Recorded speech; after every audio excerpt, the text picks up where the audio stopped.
चारों कन्याएं वीरा, आर्या, तारावती और विभत्सना धीमे कदमों से आगे बढ़ती गईं। अचानक उनके सामने तीसरा विशाल दरवाजा आ खड़ा हुआ। दरवाजे पर उकेरी गई एक रहस्यमयी आकृति जैसे जीवंत हो उठी। वह गहरी गूंजती आवाज में बोली, आओ, स्वागत है तुम्हारा। वीरा, आर्या, तारावती और विभत्सना चारों एकदम ठिठक गईं। उनके दिलों की धड़कन तेज हो उठी। तभी वह आकृति फिर बोली, यह कोई साधारण द्वार नहीं, यह है भूतकाल और भविष्य का द्वार। अब तक की तुम्हारी सारी परीक्षाएं तो बस शुरुआत थी, आगे जो आने वाला है वह कहीं अधिक कठिन होगा। वह आकृति एक क्षण को मौन हुई, फिर धीमे से बोली, लेकिन उससे पहले मैं तुम्हें एक कहानी सुनाऊंगा। कहानी के अंत में मैं तुमसे एक प्रश्न पूछूंगा, जिसका उत्तर सही होगा केवल वही आगे जा सकेगा। दरवाजे पर खड़ी आकृति ने अपनी धुंधली आंखें खोली। उसकी आवाज मानो समय के भीतर से आ रही थी, गहरी, भारी और प्राचीन। आकृति, सुनो, बहुत समय पहले एक राज्य था जिसका नाम था सत्यलोक। यह राज्य इतना समृद्ध था कि वहाँ सोना, चांदी, अनाज और पानी सब कुछ असीम मात्रा में था। लेकिन राजा के सामने एक समस्या थी, उसका कोई उत्तराधिकारी नहीं था जो इस विशाल राज्य को संभाल सके।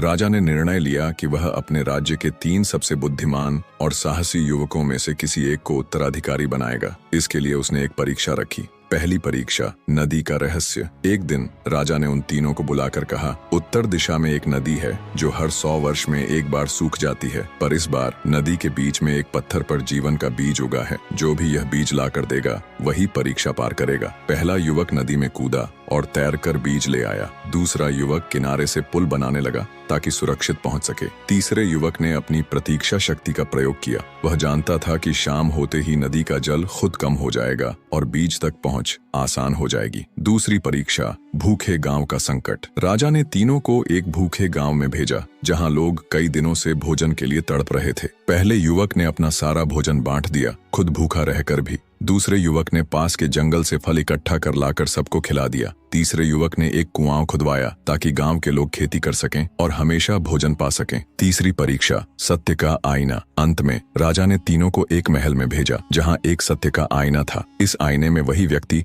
अपनी असली छवि देख पाता था जिसका हृदय पूरी तरह निष्कलंक हो। पहले युवक ने आईने में खुद को गरीब किसान के रूप में देखा क्योंकि भीतर से वह विनम्र था। दूसरे ने खुद को एक बालक के रूप में देखा क्योंकि उसकी आत्मा अब भी मासूम थी। तीसरे ने खुद को वृद्ध अरशी के रूप में देखा क्योंकि उसके भीतर ज्ञान की प्यास थी। आकृति ने गहरी सांस ली और कहा, कहानी समाप्त होती है और अब तुम चारों को मेरा प्रश्न सुनना होगा। आकृति का प्रश्न, सच्चा विजेता कौन था और क्यों? बने रहे।